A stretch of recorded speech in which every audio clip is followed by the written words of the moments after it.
Farther to the west now, around modern-day Nigeria today, there was the ancient civilization of Nok from around 500 BCE. Nok is well known for the work of its artisans who produce powerful ceramic sculptures, but it's also known for its use of metallurgy. Nok is said to be one of the very few cultures who transitioned directly from stone technology to iron, whilst others went through ages of bronze and copper first. It's important to state here that iron metallurgy developed in Africa almost 2 millennia before Europe. West Africa is believed to be one of the earliest regions to produce iron. Another significant factor of Nok is the discovery of ceramic ware believed to be of Kemetic origin.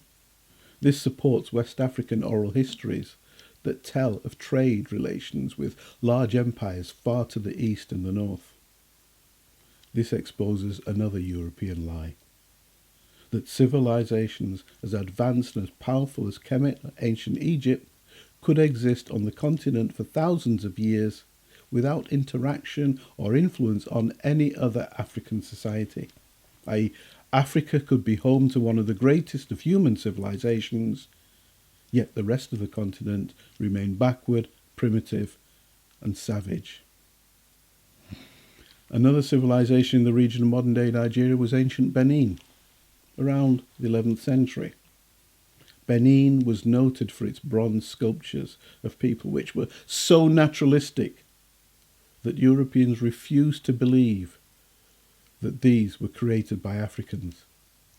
Benin was also known for its architecture. According to the Guinness Book of Records, the walls of Benin City and its surrounding kingdom were the world's largest earthworks carried out prior to the mechanical era. The New Scientist estimated that Benin City walls were 4 times longer than the Great Wall of China and consumed 100 times more material than the Great Pyramid of Cheops. Benin City also boasted street lighting. European visitors to Benin City prior to the 16th century described it as clean, well-structured, and free of crime. Meanwhile, contemporary reports of London described it as a city of thievery, prostitution, murder, bribery, and a thriving black market made the medieval city ripe for exploitation by those with a skill for the quick blade or for picking a pocket. Still in this region, we have Kanem-Bornu from around 700 CE. The empire reached from as far south as Cameroon through Nigeria and as far north as Libya. Further to the west, we have the empires of Ghana from around the 1st to the 3rd century CE, then later Mali from around the 13th century.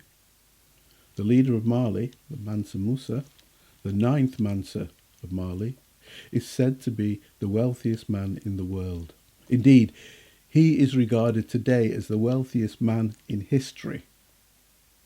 Both empires were known for their strong economies. They had sophisticated tax systems and controlled the flow, particularly the flow of gold across the Sahara, practicing what UK Prime Minister Margaret Thatcher became famous for, monetarism. They managed the price of commodities such as gold by controlling its flow on the world markets. Empires don't have to be built on blood. There have been many large empires in Europe's history that draw admiration when they should be despised. This includes the British Empire, built through violence and the seizing of innocent sovereign states. Now, whilst Ghana and Mali were not innocent of military invasion, they provide examples of how empires can be built on mutual collaboration and cooperation. Mali also boasted the great university of Timbuktu. Timbuktu is a city that is reputed to have had a trade in books and knowledge that even rivaled the empire's trade in gold.